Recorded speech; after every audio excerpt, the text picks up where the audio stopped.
God, dude. Have you ever been on a corporate retreat? I've never been on one of those. Yep. You have? Oh yeah. Oh Was yeah. it fun? No. The only It thing was I ever exactly what you would think it would be. Dude, we went to, oh my God, this is crazy. I haven't thought about this in years. repressed memory time. Let's go. That's wild. We went to this place in Northern California. It was, oh my God. You know what it was? It was a fucking scavenger hunt. See ya. We did one of these road trip scavenger hunts where the last stop was Half Moon Bay. And we had to stop in Santa Cruz. We had to stop in, Marin County, I believe. And then we had to, so it was like north, and then we went all the way south, and we ended up in Half Moon Bay. And then we went to some fucking like random hotel in the middle of nowhere and really did like exercises with people. Like this guy would come in, we had to do like startup idea exercises and stuff like that, and like working with a small team, come up with something. Like it's like something you do in business school, you know? But with your coworkers. I'm just thinking about a 6-7 hour car ride with like a back end developer, a client services person, and then like some other person, like an HR person, and you're just like, whoa, we literally can't talk about anything. Yeah, we have nothing in common with each other besides work.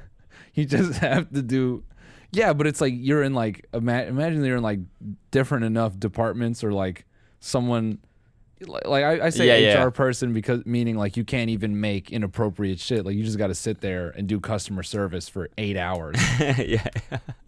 That is a fucking, oh my God.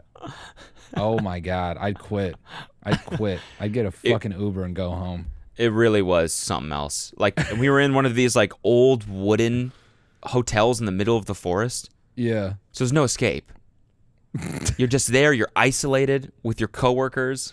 I felt like I was in a movie or something. It felt like I was in Silicon Valley, the TV show.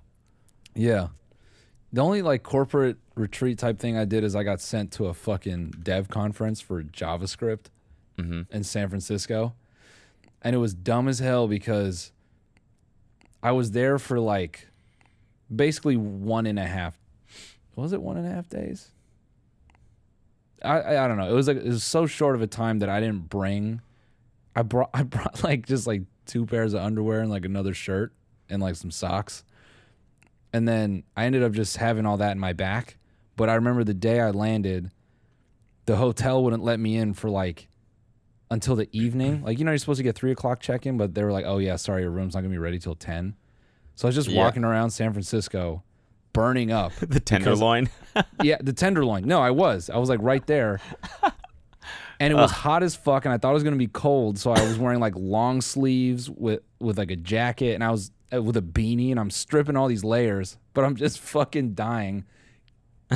Just the computer and all the shit in my backpack just made it worse, and I had like one of these goofy like I gave up on life backpacks, so the heat in my laptop weirdly would transfer through to the back, so I just had sweaty back, like exponential.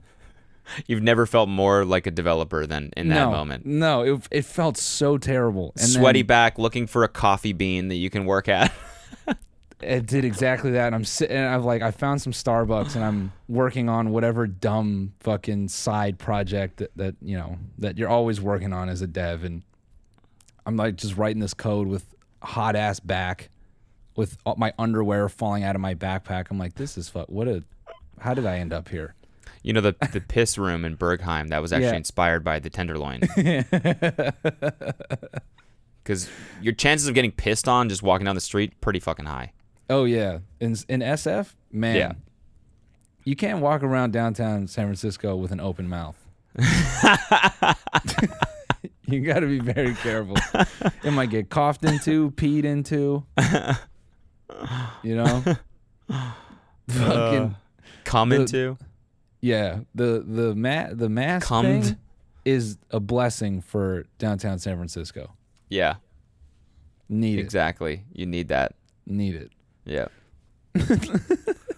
That's so funny, man. I went to WWDC twice with my coworkers. Yeah. But that's like I lived in Palo Alto, so that was just take the train up. But then you got to spend all day in the city, and that actually is in the Tenderloin or somewhere around there. It's in. Sorry, go ahead. No, sorry. I was only gonna say that it doesn't seem like it'd be that horrible. It was like, I mean, I was really into programming and the iOS SDK and all the new shit they were coming out with. I was like genuinely very, very interested in that, and it also helped us a lot. Like we would go to these conferences that they had talking about the new APIs and stuff, and we would meet with an engineer that worked on it, that works for Apple. We would meet with him on the spot and talk about how we can implement this into our app. Yeah, and so we would have the most cutting edge shit. It was actually really like stimulating. The WWDC that I went to, this is just programmer memory hour. This is just random memory access. Bars. Fucking bars right there. Here's one from my L1 cache. I remember the one that I went to was when they first came out with whatever version of iOS first had the animations in iMessage where everything like bubbles. And that was the hottest conference to go to, or room, or presentation, whatever the fuck, was the animation guy that wrote that. He presented the API and how you can implement it into your own app. And I remember like it was line out the fucking door, dude. Like 1,000 people in this giant auditorium room learning about this bubble animation that this guy had wrote because it was so like the hottest shit. It still does that, right? When you go to messages? Yeah, when you scroll up and down and the messages kind of like bounce off of each other. Yeah. And we sat down right after that and tried to implement it. Couldn't figure it out. The letdown about the conference I went to, I realized when the whole thing was a scam when I went to some guy's talk about like some framework called Ember. I'd heard about it. Ember, and I was just like, I'm like, all right, it's 30 minutes. I'll just go check it out. I pop in there. This motherfucker just promoting his startup the whole time. I'm like, oh, you paid to bitch. Who's actually smart here? I remember being so upset. And my boss was like, when I got back, she's like, you need to write something about what you learned that I can give to, the CTO. And I was like, dude. You're like, I'm writing an application letter actually to that fucking company. Yeah. That's what I'm going to do. You just paid for me to go get hired by another company. It's just fucking, it's like, do they let anybody in there? I should have dude, you just pay to go to one of those and you just do a set. So I built an application that tracks time, which is perfect for a stand-up comedian. What's up, everyone? I am Pete Davidson. And I will be running my own light tonight. Oh, hey, you want to talk about a line out the door? They had a Facebook rep.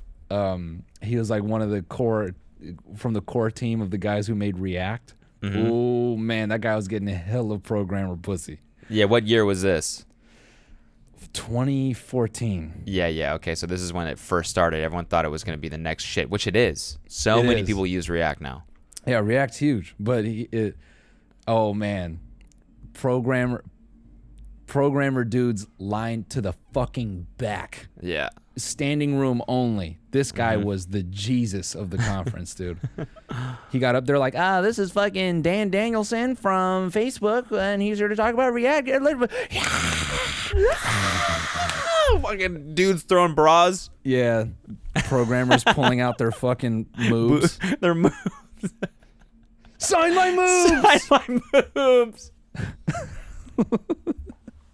He's like, sign my moves! Relax.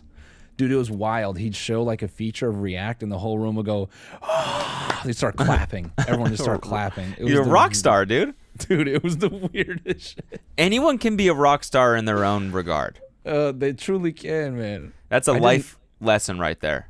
I did not think programming could elicit that kind of response. I was fucking blown away. Oh, yeah. He probably got laid. Yeah, he got laid thick with hella questions. I bet you, that dude went out to a bar afterward. So many fucking assholes being like, so I'm working on my app right now. So let me, I have a question about the table view API. Oh, fuck me.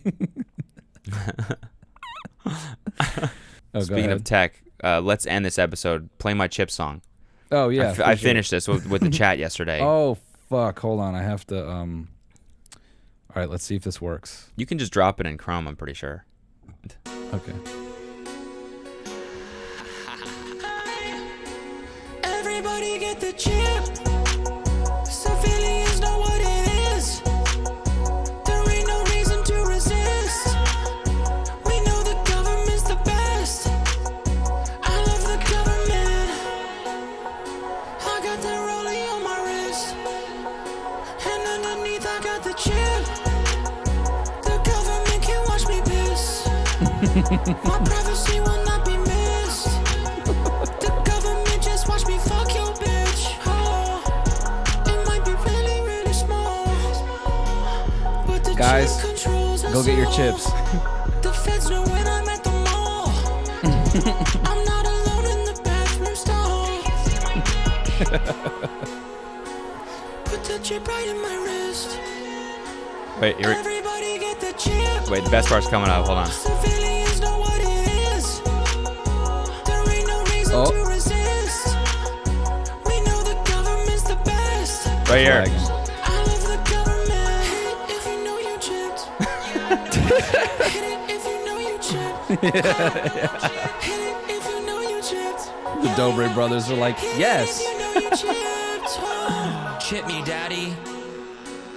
Call 1-800-BIG-BROTHER to get your chip for free. Give me the chip, And give me the right chip. now, for a limited time offer, you can also get a chip for your dick as well.